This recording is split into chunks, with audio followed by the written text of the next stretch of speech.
oportunidad que nos da de estar aquí en su presencia, ¿verdad? Escuchando su palabra. Cierra tus ojos un momentito, por favor. Gloria a Dios. Dejemos que en esta tarde el Espíritu Santo nos hable a través de su palabra. Al fin y al cabo, Él fue quien la inspiró. Dice la Biblia, toda escritura es inspirada por Dios y útil para corregir, para redarguir, para enseñar, para exhortar, para animar, fortalecer, ¿verdad? El Señor sabe lo que tu corazón necesita en esta noche.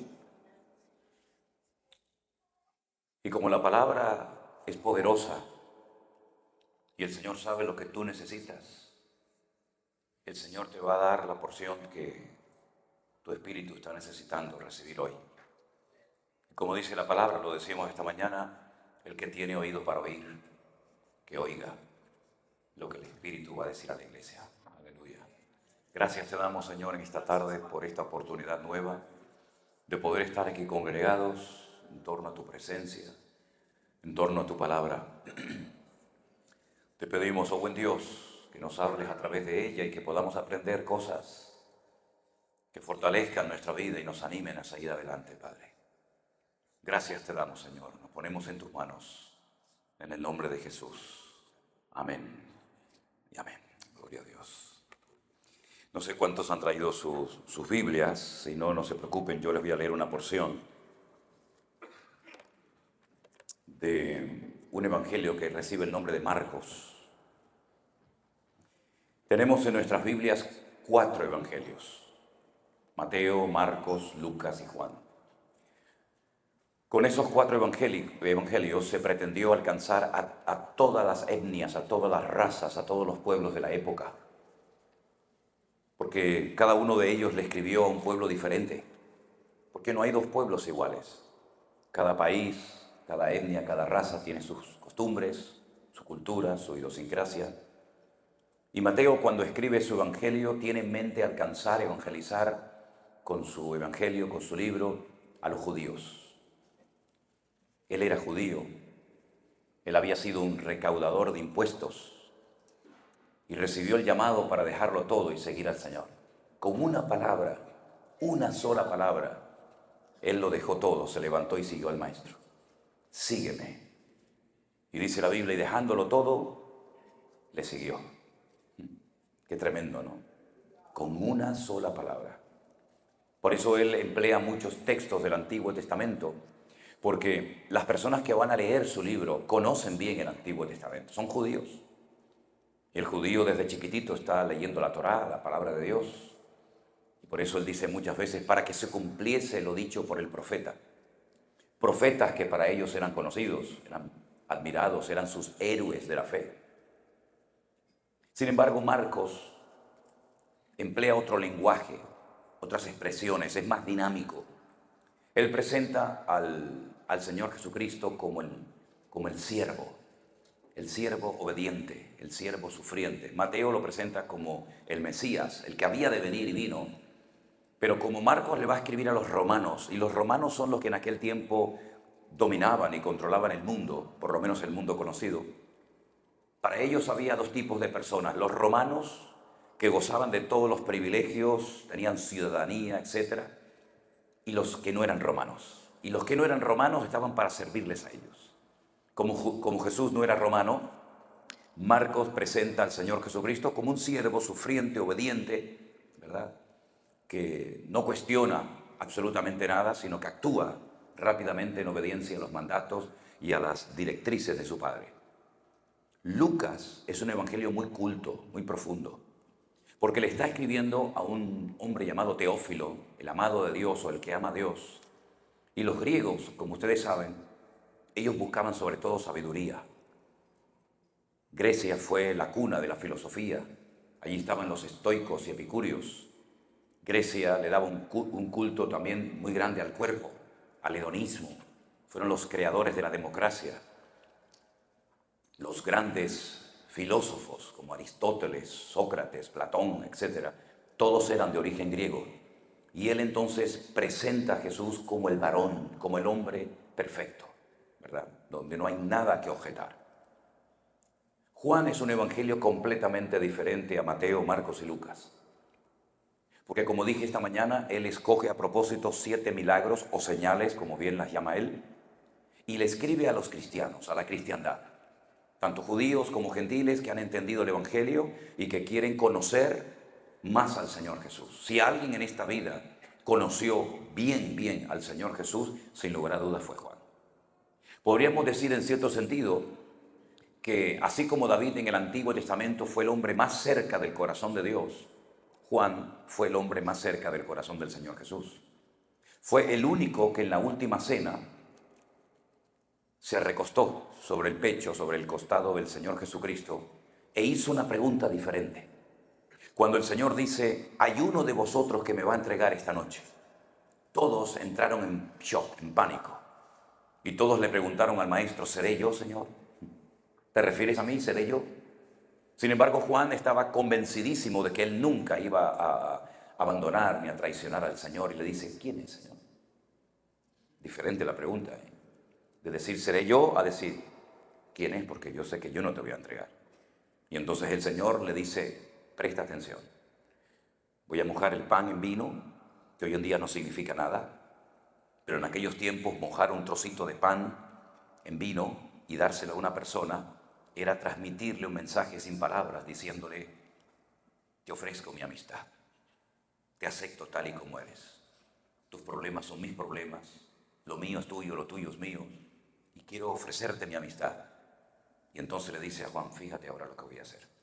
Moja pan en vino y le dice, al que yo se lo dé, ese es. Y se lo dio a Judas. Judas lo tomó. Y dice la Biblia que inmediatamente se levanta de la mesa. La gente dijo, irá a hacer algo que le quedó pendiente de última hora, como era el que llevaba la bolsa, el tesorero, irá a darle alguna ofrenda a alguien, porque en esa noche de Pesaj, de Pascua, se daban muchas ofrendas a los pobres para que pudieran celebrar la Pascua. Y entonces, como él era el tesorero, nadie cuestionó. Es que fingía muy bien. Era un actor, había que haberle dado el Oscar de Hollywood. Nadie dudaba de la credibilidad de Judas, pero Juan sabía que ese era el traidor. Ese era el que le iba a traicionar por la misma cantidad de monedas que aquellos árabes pagaron por la vida de José cuando lo compraron y se lo llevaron a Egipto. También a José le quitaron las vestiduras, también a Jesús se las quitarían. También José fue rechazado por sus hermanos y también Jesús fue rechazado por sus hermanos. También José fue incomprendido como el Señor Jesucristo, pero también José fue levantado hasta lo sumo, como el Señor Jesucristo fue levantado hasta lo sumo, y el Padre le dio un nombre sobre todo nombre, para que en su nombre se doble toda rodilla y toda lengua confiese que Jesucristo es el Señor, para gloria de Dios Padre. Gloria a Dios. Tremendo, extraordinario, ¿verdad? La humillación y la exaltación del Maestro. En el Evangelio según San Marcos se relata una historia muy interesante en el capítulo 2 y dice así a partir del versículo 1. Presten atención a los detalles, puesto que todo lo que nos proporciona como dato informativo Marcos es muy útil y digno de tener en cuenta. Dice así la palabra. Entró Jesús otra vez en Capernaum. Después de algunos días se oyó que estaba en casa. E inmediatamente se juntaron muchos de manera que ya no cabían ni aún a la puerta, y les enseñaba la palabra. Entonces vinieron a él unos trayendo un paralítico que era cargado por 4. Y como no podían acercarse a él a causa de la multitud, descubrieron el techo en donde estaba, y haciendo una abertura, bajaron el lecho en el que yacía el paralítico. Al ver Jesús la fe de ellos, le dijo al paralítico, hijo, tus pecados te son perdonados. Estaban allí sentados algunos de los escribas, los cuales cavilaban en sus corazones. ¿Por qué habla este así? Blasfemias dice. ¿Quién puede perdonar pecados sino solo Dios? Y conociendo luego Jesús en su espíritu que cavilaban de esta manera dentro de sí mismo, les dijo, ¿por qué caviláis en vuestros corazones? ¿Qué es más fácil? No dijo que es más difícil, sino que es más fácil. Decirle al paralítico, tus pecados te son perdonados, o decirle, levántate, toma tu lecho y anda. Pues para que sepáis que el Hijo del Hombre tiene potestad en la tierra para perdonar pecados, le dijo al paralítico, a ti te digo, levántate, toma tu lecho y vete a tu casa. Entonces él se levantó enseguida y tomando su lecho salió delante de todos, de manera que todos se asombraron y glorificaron a Dios diciendo, nunca hemos visto tal cosa. ¿Cuántos dicen amén? Este relato, este milagro se lleva a cabo en la ciudad de Capernaum. Capernaum es una ciudad que hoy en día se puede visitar, está totalmente en ruinas, no vive nadie en Capernaum. Se paga una pequeña entrada para poder ir a visitarla. Está bajo la protección de unos sacerdotes, ¿verdad?, que son los que custodian todos los lugares santos de Israel. Y se hace un pequeño recorrido por una ciudad cuyas casas son de piedra de color negra. Me recuerda mucho a Canarias, porque son de origen volcánico. La zona norte de Israel es una zona volcánica, y así como todas las construcciones de Jerusalén son de color de piedra blanca, en Capernaum todas las piedras que se utilizaban, como son de origen volcánico, son de color negro, muy oscuras. Y con esas piedras se hacían casas, se construía un pequeño molino que tenía una piedra convexa y otra cóncava, y una encajaba dentro de la otra, y entonces se ponía un palo y una mujer giraba hacia un lado, la otra giraba hacia un lado, y el Señor un día las miró y les dijo, mirad, dos mujeres estarán moliendo en un molino, la una será tomada y la otra será dejada. Así que ese era el molino casero, el molino que se utilizaba frecuentemente. Luego estaba el otro molino, ¿verdad? Y todo se hacía con piedra, absolutamente todo, las sillas, las mesas, una especie como de pesebres o de bebederos para que los animales bebieran. Todo lo que se hacía en aquella época era con piedra, la piedra del lugar. Y a esa gente que trabajaba la piedra se les llamaba carpinteros. Así que los carpinteros no eran como nosotros pensamos hoy en día, los que trabajaban única y exclusivamente la madera, sino eran los canteros, los que cortaban la piedra y le daban forma de vaso, de silla, de mesa, de estantería o de lo que fuera. Y la palabra carpintero en hebreo significa hombre inteligente. Y el papá de Jesús era un hombre inteligente porque trabajaba la piedra. ¿Están aprendiendo algo? Todavía hay más. El pueblo donde Jesús vivía, donde hizo su cuartel general, más del 75% del tiempo de su ministerio lo dedicó a estar en el norte, concretamente en la ciudad de Capernaum. Aquí hizo milagros tremendos. Aquí él demostró su poder y su gloria y su autoridad. Y llegó a decir, Capernaum, Capernaum, si los milagros que yo he hecho en ti los hubiera hecho en Tiro y en Sidón, tiempo ha que se hubieran arrepentido en polvo y ceniza. Pero así como has sido levantada, así vas a descender a los mismos infiernos. Capernaum. Cafer en hebreo significa pueblo. Nahum es el profeta Nahum. Así que Capernaum era el pueblo del profeta Nahum. Era una pequeña población de pescadores, de gente muy humilde, de gente muy pobre, que ni siquiera tenían un trozo de tierra para poder cultivar.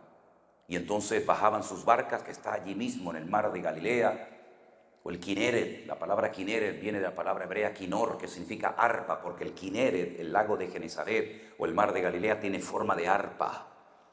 Y cuando soplan los vientos, porque allí se juntan diferentes corrientes de vientos, se producen unos sonidos muy interesantes. Allí vivía el Señor, allí vivía Pedro y muchos de sus discípulos. Allí fue donde el Señor Jesucristo sanó un día a la suegra de Pedro. Y ahí en esa casa era donde el Señor Jesucristo entraba muchas veces a dormir, a descansar, a comer. Pero no piensen ustedes que era una casa gigantesca. No. Era una casa pequeña con el suelo de tierra. Y un día el Señor mirando el suelo de tierra, y cuando cae el sol, que ya es totalmente oscuro y no hay luz eléctrica como aquí, Él dijo, una vez una mujer perdió una moneda y no la podía encontrar. Pero cuando la encontró, llamó a sus vecinos y así se regocijó. porque encontró la moneda perdida. Y entonces se inspira, ¿verdad?, el Señor, y dice: así es todo aquel pecador que se arrepiente de sus pecados, y el Hijo del Hombre vino a buscar y a salvar lo que se había perdido. Él estaba en aquella casa, una casa humilde, pequeña, donde no había mucha capacidad para entrar mucha gente, y de repente ocurre algo curioso. Los techos no eran de cemento, los techos no eran de hormigón, los techos eran hojas de palmera, ¿sí? Tapaban las casas con hojas de palmera para cubrirse de las inclemencias del tiempo, del sol, y entonces vieron que había ruido en el techo y comenzaron a quitar las hojas de palmera y comenzaron a descolgar con cuerdas a un paralítico que, por lo visto, quería entrar al culto, quería entrar a la casa donde el maestro estaba, pero no podía, como dice aquí, a causa de la multitud, porque la casa estaba abarrotada, estaba llena de gente. No se desanimaron, no dijeron vengamos otro día, sino que se esforzaron, subieron a lo alto de la casa y descolgaron al paralítico. Y aquí comienza una transformación de una vida que cambió tanto por dentro como por fuera. Pero antes de que el Señor comience a intervenir, antes de que el Maestro comience a hablar, hay algo que a mí me ha llamado siempre la atención acerca de este milagro. Y es que el Señor Jesucristo, por lo menos Marcos lo cuenta así, dice que vio la fe de esos hombres. No sé si también se refiere a la fe del paralítico o se refiere tal vez a la fe de los amigos que se esforzaron por llevarlo hasta la misma presencia del Señor, pero sea como sea, Jesús vio la fe. Nosotros no tenemos la capacidad de ver ciertas y determinadas cosas. Nuestra vista es corta, finita y limitada. Hay muchas cosas que no podemos ver. En cuanto se distancia uno de un objeto, de una persona, de un lugar, automáticamente nuestra visión cambia radicalmente. Bueno, gracias al Señor que se han inventado lentes de contacto, ¿no? Y gafas o lentes para poder ver de lejos o para poder ver de lejos o de cerca. Pero mis queridos hermanos, Dios nos ha dado a nosotros dos ojos y a través de ellos podemos ver el mundo natural. Pero los ojos espirituales, de los cuales también habla mucho la Biblia, también hay que saber usarlos y despertarlos para momentos puntuales. Y permítame poner un ejemplo, porque saben que a mí me encanta predicar con ejemplos bíblicos, para que la gente pueda entender el concepto, la idea, el principio de lo que estoy tratando de compartir. Hay un pasaje en el Antiguo Testamento tremendo, donde dice la Biblia que el profeta Eliseo está totalmente rodeado de enemigos. Por lo visto, cuando los enemigos iban a atacar al pueblo de Israel, al pueblo del Señor, el profeta Eliseo iba al rey y le decía por dónde y a qué hora y cómo y cuándo iba a atacar al enemigo. Y esto despertó sospechas en el enemigo hasta el punto que dijo: alguien de entre nosotros está contándole al enemigo nuestros planes.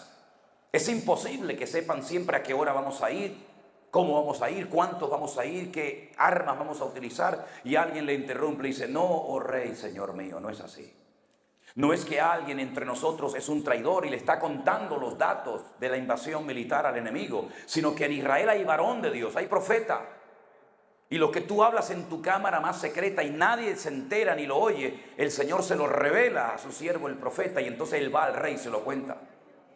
Y el rey dijo: pues hay que matar a ese hombre, porque ese hombre nos está impidiendo tomar posesión de la tierra, ¿verdad?, y quitarle lo que nosotros queremos tener. Así que fueron a la casa del profeta Eliseo y la rodearon completamente. Y en aquellos días dice la Biblia que había un siervo, un criado, alguien que ayudaba al profeta Eliseo llamado Giesi.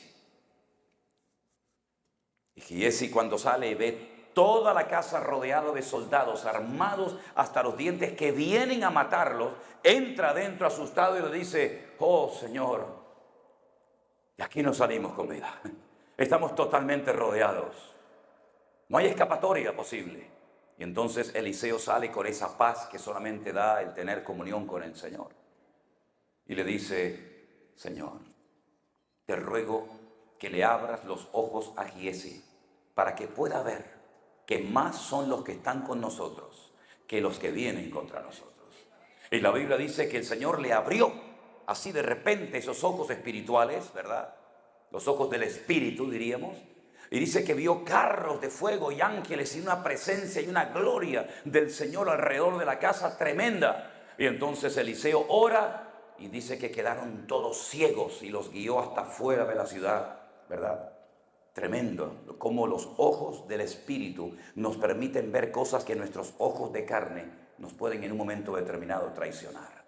El mismo Señor Jesucristo le dijo un día al apóstol Pedro: apártate de mí, Satanás, porque no pones la mira en las cosas de arriba, sino en las de la tierra. Había oído que al maestro lo iban a crucificar y a matar en Jerusalén. Días antes había públicamente reconocido: tú eres el Cristo, tú eres el Mesías, tú eres el Hijo del Dios viviente. Y ahora que lo sabes, ¿por qué impides o por qué no quieres que el Mesías vaya a cumplir las Escrituras muriendo en la cruz en Jerusalén?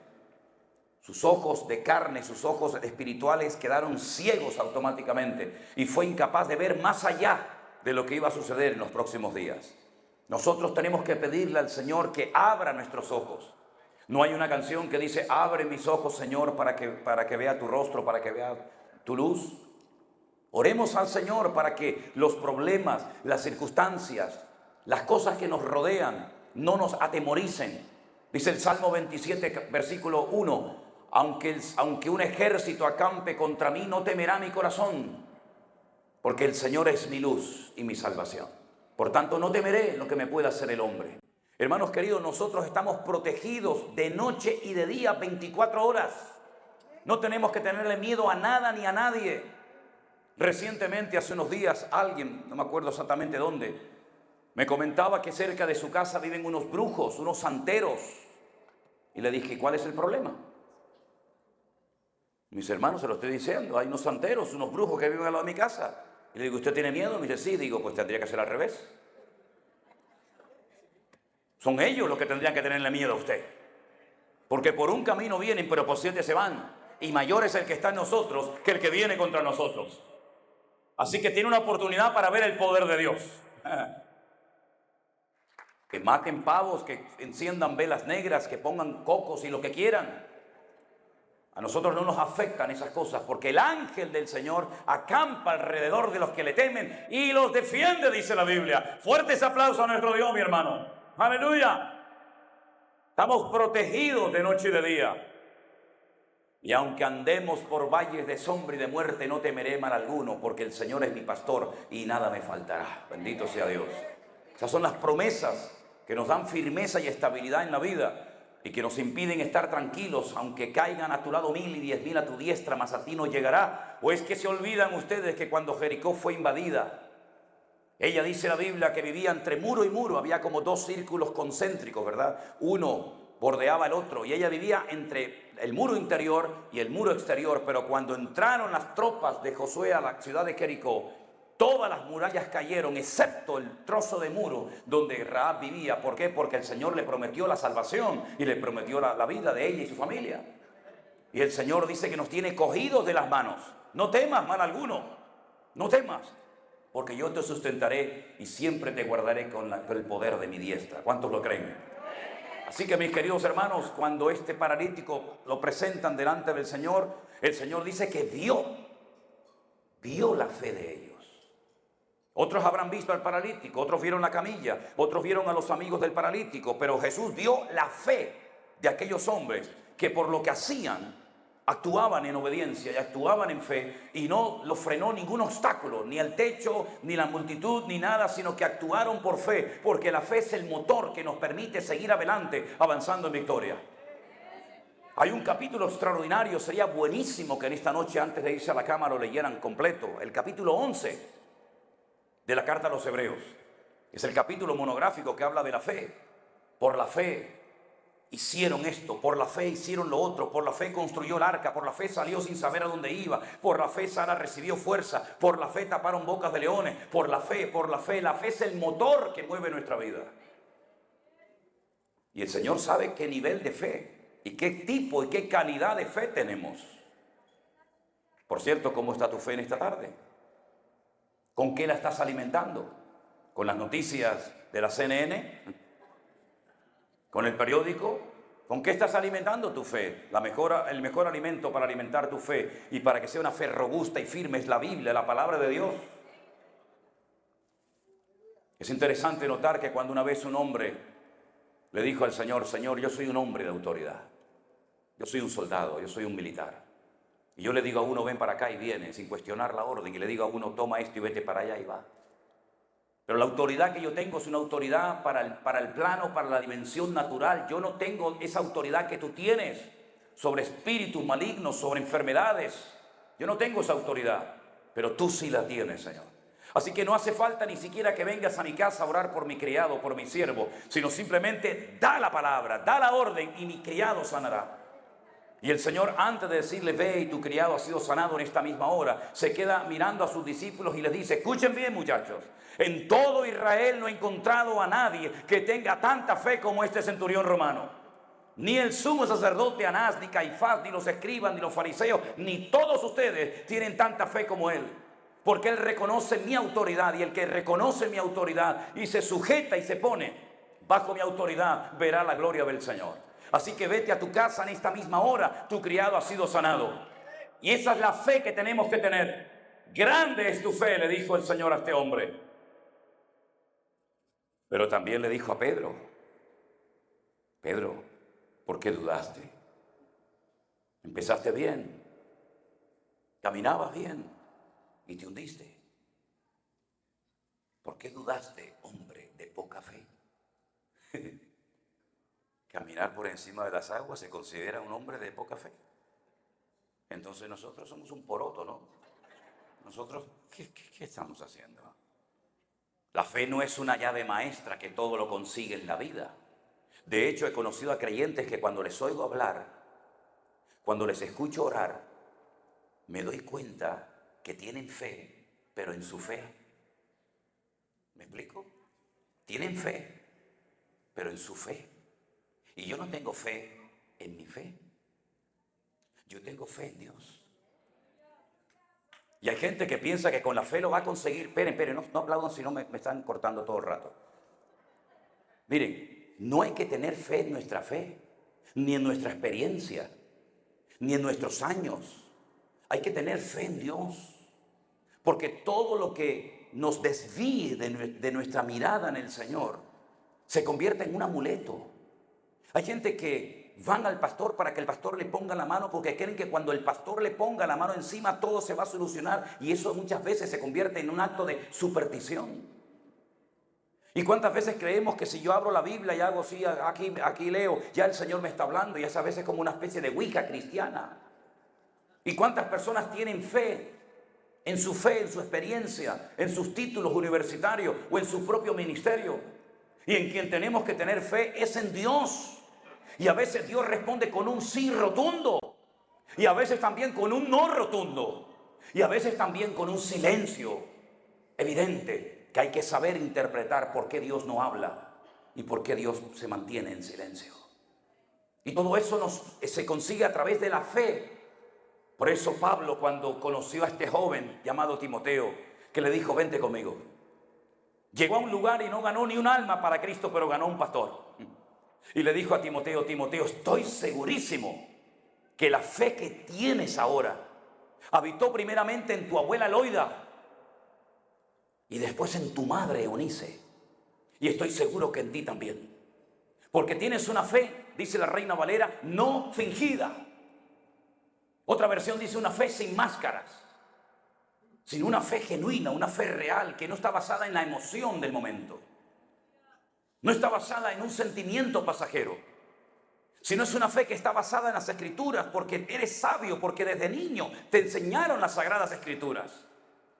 Y si quieres ser un varón completo, y si quieres cumplir con tu ministerio, y predicar a tiempo y fuera de tiempo, y soportar las calumnias, las críticas, las persecuciones y todo lo demás, es porque tienes una fe sin fingimiento, tienes una fe genuina puesta en el Señor tu Dios, en su palabra.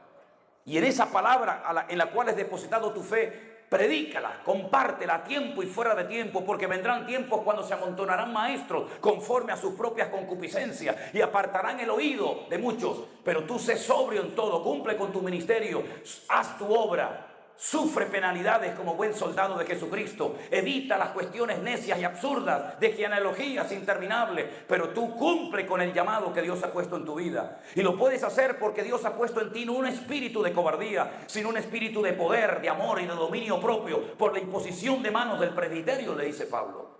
Lo felicita por la fe. Y por eso, mis hermanos, el Señor Jesucristo, antes de hablar, antes de sanar, antes de hacer cualquier cosa, lo primero que quiere ver en nuestras vidas, en nuestras iglesias, en nuestras familias y ministerios es el nivel de nuestra fe. ¿Cómo me gustaría inventar una máquina a través de la cual la gente, cuando pase, se viera el nivel de fe que tiene? ¿Han visto en los aeropuertos? Cuando uno pasa, si entra con una cadena, algún reloj, algún anillo, algo, hace pip, pip, y le dice, no, tiene que pasar otra vez, por favor. Y te quitas todo, y lo terrible es cuando sigue pitando y ya vas desnudo, ya no sabes qué quitarte, ¿no? Y menos mal que hay siempre una chica de misericordia que dice, bueno, pase, pase, pase. ¿Verdad? ¿Se imaginan ustedes que pusiéramos en la puerta de este recinto, de este salón ahora, una maquinita con fe y que cuando tu fe no esté bien, se encienda una luz roja? Sería terrible, ¿no? Sería terrible, me descubrieron, ¿verdad?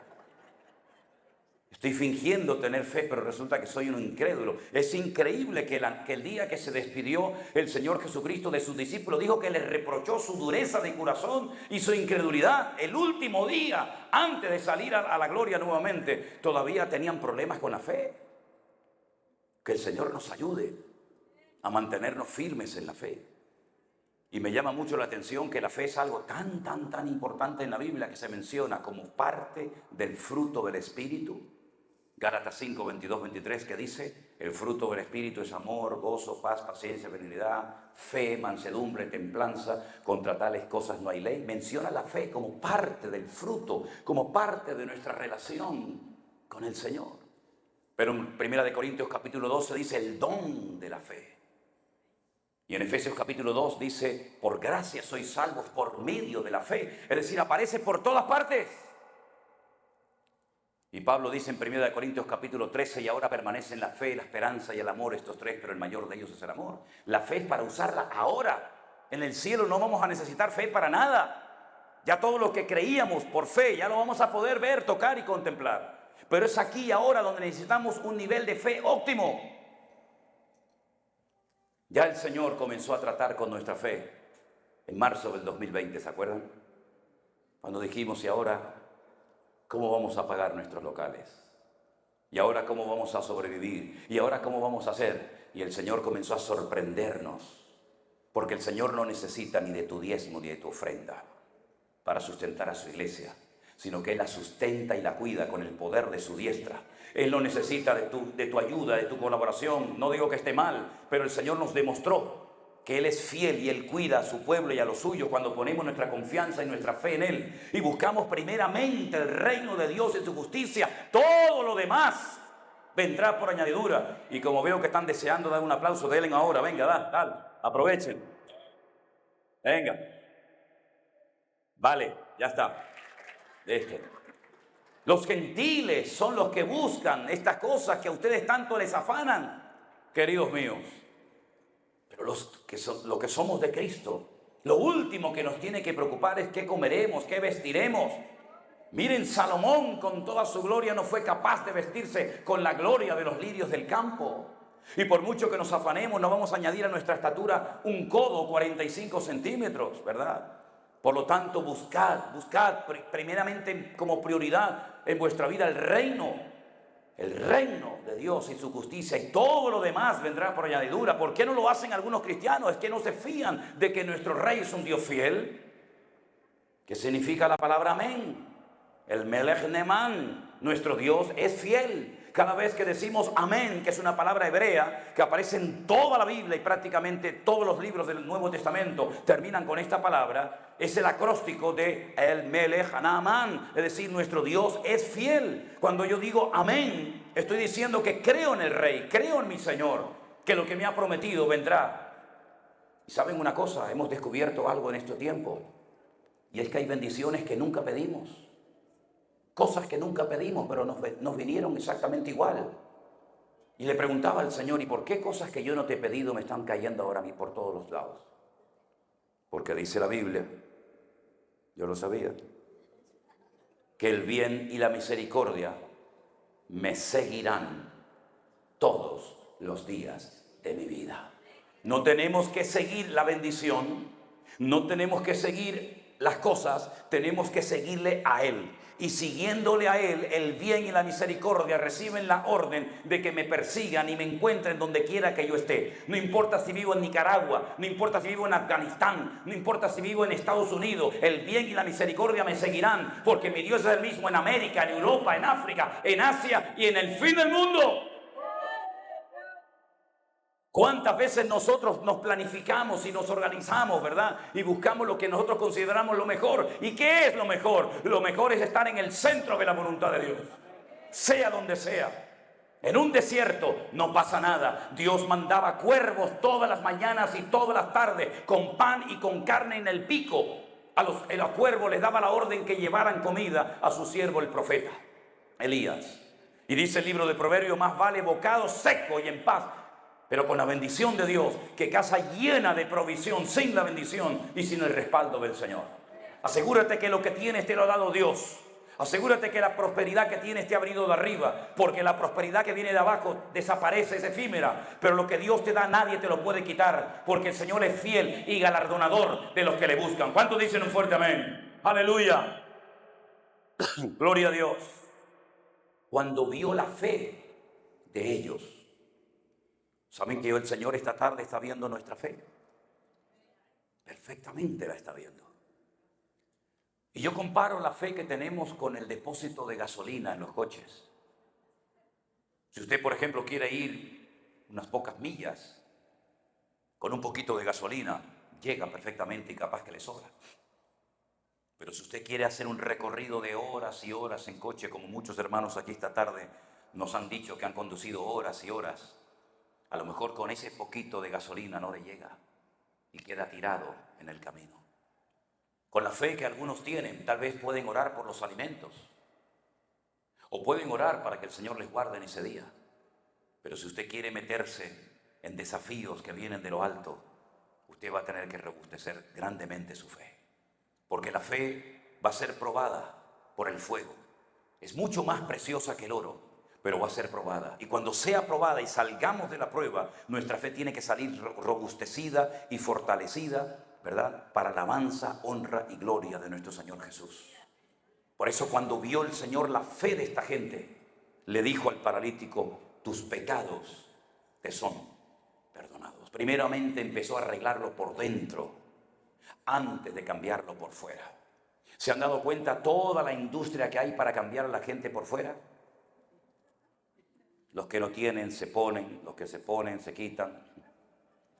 Los hombres se ponen de otro coso, los otros, los rubios, morenos. Qué obsesión con los que tienen el pelo como las ovejas, se lo quieren alisar. Los que lo tienen liso se lo quieren rizar. El rubio quiere ser moreno, el moreno quiere ser rubio. Es una obsesión, nunca nos conformamos tal y como somos, ¿verdad? Nos miramos al espejo, se enfadan con el espejo, sacan una foto, se enfadan con la cámara. No se enfade con el espejo, usted es así, querido, no hay más, no hay nada más que hacer. A veces cuando dicen, ¿podemos hacernos una foto con usted? Sí, y le dicen al del teléfono, al de la cámara, sáqueme guapa. Hermana, le va a sacar lo que hay, no se enfade con el teléfono. Después se cambian a otro modelo de iPhone superior porque este le salió como no quería. ¿Y qué quiere que haga? ¿Qué quiere que haga? Se enfadan hasta con la tecnología, ¿no? Tenemos que aprender a aceptarnos tal y como somos. Y lo primero que tenemos que tener en orden es nuestra vida interior. ¿De qué sirve que demos una imagen espectacular por fuera si por dentro estamos podridos? ¿Conocen la historia de aquel árbol gigante, una secoya? Esos árboles gigantes que están aquí en Estados Unidos y en Canadá, ¿verdad?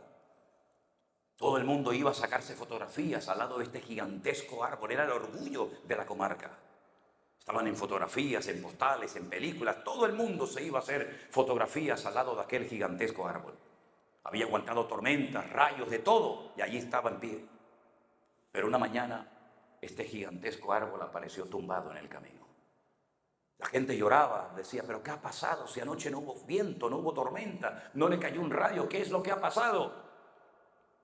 Vinieron unos expertos y comenzaron a extraer partes de la madera del interior de dicho árbol y llegaron a la conclusión de que hacía mucho tiempo se habían metido en sus entrañas una especie de termitas, una especie de gusanos que fueron carcomiendo y comiendo y comiendo y comiendo por dentro. Por fuera era espectacular, era precioso, pero por dentro estaba podrido. ¿Y cuántas vidas por fuera pueden aparentar espiritualidad, santidad, carisma, todo lo que ustedes, todos los adjetivos que quieran poner? Pero el Señor lo primero que quiere arreglar en nuestra vida es nuestro corazón. Sobre toda cosa guardada, guarda tu corazón, porque de él fluye, de él mana la vida, ¿verdad? Y es por dentro, es nuestra radiografía espiritual lo que tenemos que analizar cada día. Es verdad que la Biblia no nos da muchos datos acerca del aspecto físico de Jesús. No sabemos si era alto o bajo, no lo sabemos. Si tenía los ojos azules, verdes o negros, no lo sabemos. No sabemos si Jesús era una persona gruesa o muy delgada, si era rubio, moreno, pelirrojo. No sabemos esos detalles de su aspecto físico, porque al fin y al cabo son innecesarios.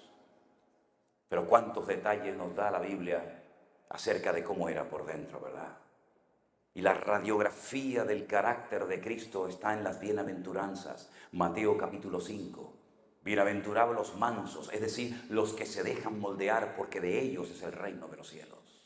Y aunque era hijo, dice la carta a los Hebreos, aunque era hijo, por lo que padeció, aprendió obediencia, ¿verdad? Y lo perfeccionó por medio de las aflicciones, dice otro versículo de la carta a los Hebreos. Bienaventurados los misericordiosos. Nadie fue tan misericordioso, ¿verdad?, como nuestro Señor Jesús. Bienaventurados los de limpio corazón, porque ellos verán a Dios, los que no tienen el corazón dividido. Por eso cuando escuchamos esos textos que dicen, amarás al Señor tu Dios con todo tu corazón, en hebreo dice, ve'ahavta Adonai Elohecha, bechol levavecha, con todo tu corazón, corazón. Es decir, que no seas fuera exteriormente una persona y interiormente otra persona, ¿verdad? Que tu corazón no esté dividido. Por un lado amo a Dios, pero por otro lado amo al mundo. Por un lado amo al Señor y por otro lado amo a las riquezas, que es el principio de todos los males habidos y por haber, ¿verdad? Bienaventurados los pacificadores, porque ellos serán llamados hijos de Dios. Y Él es el príncipe de paz, el que transmitía paz. Simplemente con su presencia llegaba a un lugar y automáticamente la paz inundaba el ambiente, porque Él es el príncipe de paz, la paz personificada. Ahí la tienen en Mateo capítulo 5, la radiografía de cómo era el Señor, cómo hablaba, cómo oraba, cómo reaccionaba, cómo sentía. Y eso es lo primero que quiere hacer el Señor en tu vida en esta tarde, ponerte en orden por dentro. ¿De qué sirve que cantes bonito? ¿De qué sirve que prediques hermoso si en tu corazón hay complejos, traumas, heridas del pasado que no han sido sanadas por el poder del Señor? ¿Se han dado cuenta que una de las primeras cosas que enseñó el Señor, que mostró el Maestro cuando resucitó, fueron sus manos, sus pies y su costado? Podía haberlo ocultado, pero sin embargo cuando entró en aquella sala donde estaban muertos de miedo, sus discípulos les dijo, Shalom Aleichem, paz a vosotros. Y dice, mirad mis manos, mirad mis pies, mirad mi costado. No eran unas heridas sangrantes, abiertas, brotando por botones de sangre, sino eran heridas cicatrizadas. Las puedo ver, pero ya no me hacen daño porque están cicatrizadas. Y a ti que te han herido, a ti que te han hecho daño, cuando hables de ello, no lo hables como algo que pasó hace media hora, sino háblalo para la honra y para la gloria del Señor, como una herida que te ayudó a crecer, como una herida que te ayudó a acercarte al Señor y no apartarte de Él. Porque los palos, los golpes de la vida no son para apartarnos ni enfriarnos de los caminos del Señor, son para acercarnos a Él, para adorarle, para conocerle, para que sepamos que Él sana al herido, para saber que Él venda el corazón lastimado y quebrantado, para saber que no hay herida que Él no pueda cicatrizar, porque a Él lo hirieron primeramente antes que a mí. Y dice Pablo en una de sus cartas a los Corintios que Él nos consuela en todas nuestras tribulaciones, para que con la consolación con la que hemos sido consolados podamos consolar a otras personas cuando el Señor las ponga en nuestro camino. Si te han herido, dale gloria a Dios.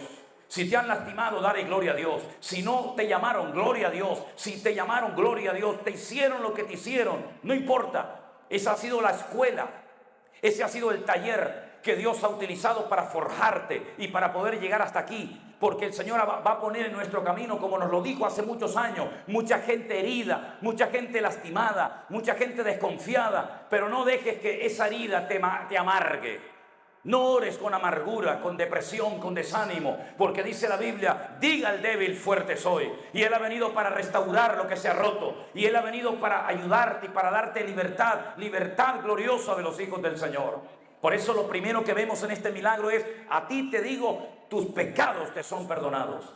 Aunque no camines, aunque no puedas ver, aunque estés enfermo, aunque todavía no te ha ayudado por fuera, lo más importante, que es la limpieza de tu alma y de tu corazón, se acaba de producir. Porque todos los que el Señor sanó terminaron muriendo, pero todos los que el Señor salvó terminaron yendo a la gloria. ¿Y cuántas veces ponemos lo físico antes de lo espiritual y cometemos una gravísima equivocación? A ti te perdono los pecados, porque el problema de la raza humana es realmente el pecado. El pecado es desobediencia a Dios. Fue por el pecado que Él tuvo que humanarse y encarnarse y tomar forma de siervo y morir en una cruz. Fue por el pecado que Adán y Eva fueron expulsados del jardín del Edén y nunca más volvieron a Él. Fue por el pecado que pasaron de ser seres inmortales a seres mortales, finitos y limitados. Fue por el pecado que unos padres vieron un charco de sangre en el suelo y vieron a su hijo asesinado por otro de sus hijos. Fue por el pecado que Dios devastó las ciudades de Sodoma y Gomorra y dijo basta. Fue por el pecado que mandó el diluvio a la humanidad y dijo empecemos de cero. Fue por el pecado que sacó a las 12 tribus de Israel y las llevó al cautiverio durante muchísimos años. En otras palabras, el pecado es el peor virus, 1000 veces peor que el COVID que hemos sufrido todos. Porque el pecado nos separa, nos aleja, nos desconecta de nuestro Creador. Y fíjense qué terrible es el pecado, las consecuencias del pecado, que el mismísimo Hijo de Dios en la cruz dijo, Dios mío, ¿por qué me has desamparado? El Padre le dio la espalda al Hijo en ese momento. Ese grito desgarrador es el dolor más intenso en la vida del Señor Jesús. Habían vivido juntos en comunión, en armonía perfecta en la eternidad. Y en la cruz se separan. ¿Por qué? Porque el pecado nos separa de nuestro Dios. Por eso vino el Señor Jesucristo, para deshacer las obras del diablo. Porque la paga del pecado es la muerte física y la muerte espiritual. Y por eso a este hombre, que no sabemos cómo se llamaba, lo primero que le hace es perdonarle los pecados. Ya lo arregló por dentro. Pero ahora viene el cambio exterior, que también es importante. Porque ¿de qué sirve que por dentro digamos que estamos bien, que hemos nacido de nuevo, que hemos conocido el Evangelio, si luego por fuera la imagen que damos es terrible? Le dijo, levántate, toma tu lecho y anda. Lo arregló por dentro y lo arregló por fuera. Y hoy el mismo Señor Jesucristo se encuentra en este salón para hacer exactamente lo mismo en nosotros. Arreglarnos por dentro para que tú no sigas sufriendo de ese trauma que llevas arrastrando hace tantos años. Para que tú puedas dormir hoy por primera vez en tu vida bien, en paz, sin pesadillas. Para que puedas ver a ese hombre que te humilló y puedas decirle te perdono. Aunque no mereces absolutamente nada. Yo te perdono como el amor de Cristo que mora en mí me ha perdonado, yo te perdono a ti también. Lo cual no significa que vamos a ser amigos ni tener una íntima comunión. Pero no me vas a robar la paz que a Cristo le costó la vida en la cruz del Calvario. Y nos quiere arreglar por dentro y nos quiere arreglar por fuera. Y en este mundo enfermo que le ha dado descaradamente las espaldas a nuestro Dios, nosotros vamos a marcar una diferencia como la luz del mundo y como la sal de la tierra. Dos elementos fundamentales para la vida. La luz. Imagínense lo que sería vivir en tinieblas constante y permanentemente. Hemos estado hace unos días en la prisión de Alcatraz. Le agradezco a mi hermano Jeremías y a Jessica que me llevaran, porque no sé por qué me hacía mucha ilusión llegar allí y estar allí. Había una cárcel dentro de la cárcel y era cuando metían a una persona por mal comportamiento o por lo que fuera, lo metían en un calabozo totalmente sin luz. cerrado a cal y canto sin poder salir de él. Imagínense lo que sería nuestra vida sin luz. No habría vida. La fotosíntesis, que es lo que hace la vida, no existiría. El planeta se extinguiría si no hubiera luz. Pero en aquellos tiempos en los que no había hielo, no había congeladores, no había potentes neveras, cuando aquellos hombres hacían aquellas inmensas pescas, todo aquello se echaría a perder en cuestión de horas si no hubiera un lugar llamado Magdala, de donde salió una mujer llamada María Magdalena. Y en aquel lugar había montañas de sal y tapaban con sal los pescados y las carnes, y podían viajar kilómetros y días y semanas, porque paraban el proceso de descomposición, porque la sal es lo que hace. Y Jesús dijo: ustedes pueden parar el proceso de descomposición de los países, de las naciones, de las ciudades, de las familias, porque ustedes son la sal. Pero si la sal se desvanece, es insustituible. No hay ningún otro elemento en el mundo que pueda equipararse o igualarse a la sal. Uno puede poner picante de una cosa o de otra, puede sazonar algo con cualquier otra especie, pero la sal es insustituible. No hay nada que suplante a la sal. Y por eso, mis queridos hermanos, todavía estamos aquí, en este planeta Tierra. No porque el Señor retarde su promesa, según algunos la tienen por tardanza, sino que es paciente para con todos, deseando que todos procedan al arrepentimiento. Todavía hay miles y miles de personas aquí en San Francisco, aquí en California, en el mundo entero, que no conocen al Señor. Y para eso estamos tú y yo, para fortalecernos en la fe, para agarrarnos a las promesas del Señor, para que podamos cumplir con lo que llamamos la gran comisión, que consiste en ir por todo el mundo y predicar el Evangelio a toda criatura. El que creyere y fuere bautizado será salvo, mas al que no creyere será condenado. No importa que no seas pastor, evangelista, apóstol, maestro, da igual. Aprovecha a las personas que te conocen, tus amigos, tus familiares, tus parientes, háblales del Señor, ora por ellos, visítalos, hazles una llamada, regálales un folleto, un Nuevo Testamento, una Biblia, haz algo, pero no calles, no seas un cristiano mudo. Que no pase desapercibida tu vida en esta sociedad, porque si algo necesita hoy en día el mundo es encontrarse, es reencontrarse otra vez con el Rey de Reyes y el Señor de los Señores. Mereció la pena romper el techo, porque el Señor le cambió la vida a este hombre. ¡Aleluya! Así que, mis queridos hermanos, cuando este hombre le dijo al Señor: ahora levántate, toma esa camilla, te la pones encima, como se lo dijo en varias ocasiones a la gente, y utiliza eso que te ató, utilízalo ahora para dar testimonio de lo que yo he hecho en tu vida. Utiliza tu pasado para glorificar a Cristo y dar testimonio de que ahora somos pueblo de Dios, real sacerdocio, nación santa, pueblo adquirido por Dios. ¿Para qué? Para anunciar, para proclamar, publicar las virtudes de aquel que nos llamó de las tinieblas a su luz admirable. No hay nadie que sobre, al contrario, hacen falta manos, muchas manos.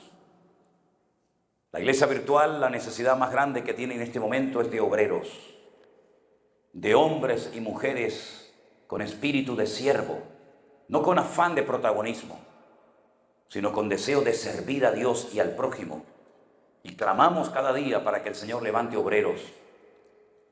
Hay una tremenda necesidad de personas cualificadas y dispuestas a esforzarse, a sacrificarse por el reino. Porque nos vamos a encontrar con muchos cojos, con muchos paralíticos del alma, con muchos heridos del alma, con su alma rota y desgarrada, y no saben a dónde ir ni a quién clamar.